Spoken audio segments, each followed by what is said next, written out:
would like to tell you the story of an incredibly brave little boy, his remarkable family, and the journey that they've been on for the past 3.5 years.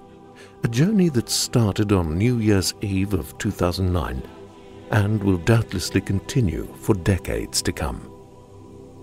This is a story of love, of faith, of courage, and of relationship, and how God can use even the worst of circumstances to the good of those who love Him.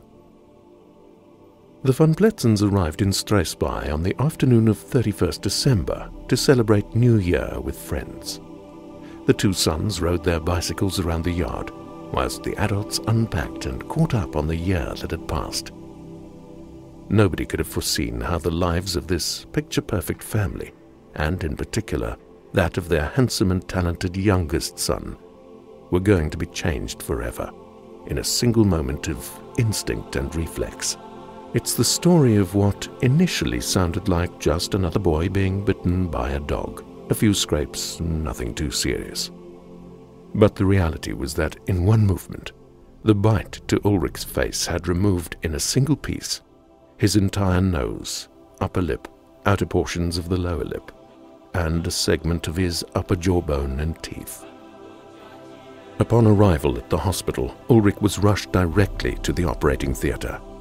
The team was anesthetizing him sitting bolt upright so that he did not choke on the blood streaming from the hole where his face had been. The anesthetic nurse was crying. The scrub sister was crying. In operations like the one that was to follow, damage can usually be mostly undone, even if only in appearance.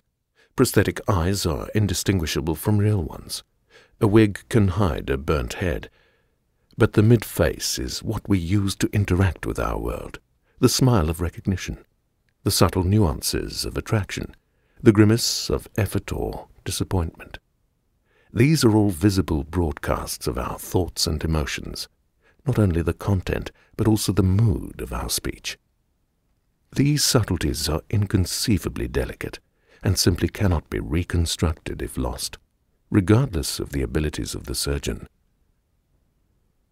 Since that catastrophic day in 2009, this young boy and his family have endured watching the replanted mid-face gradually die, seeing the massive defect recreated when the gangrenous tissue was removed.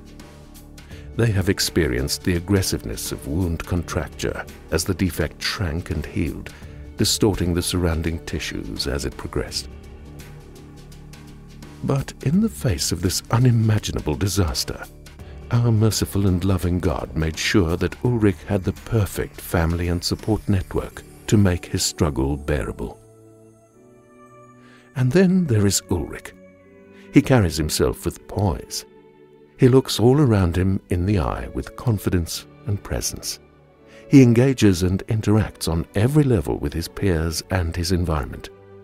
He is driven and competitive to the point that he is a top-ranked Western Province gymnast who wins in open competition. Yes, Ulrich deserves our empathy. He deserves our tears and our compassion. He deserves our charity and investment, particularly when we realize that his long, painful, expensive journey through surgery and rehabilitation has actually just begun. But mostly, he deserves our admiration and our deepest respect, because he is bearing the unbearable, and he is doing it with grace and courage that defy belief. Bye-bye, dank je voor wat me helpt. Bye-bye, dank je dat alle mensen van ons is. Dat op mijn oog geen waarlijk is. Niet waar, dank je, Heer Jezus, dat hij me geholpen dat ik iemand kan doodgaan heen. Dat ik toch een groot werk heb op orde.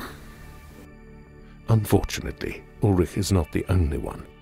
Every year, many others fall victim to the same tragedy. The aim of the Ulrich van Pletzen Trust is to assist as many families as possible. But we need your help, your support in assisting families to carry the financial burden of these heartbreaking events. So we appeal to you to open your hearts and make a difference in these brave yet inspiring young lives.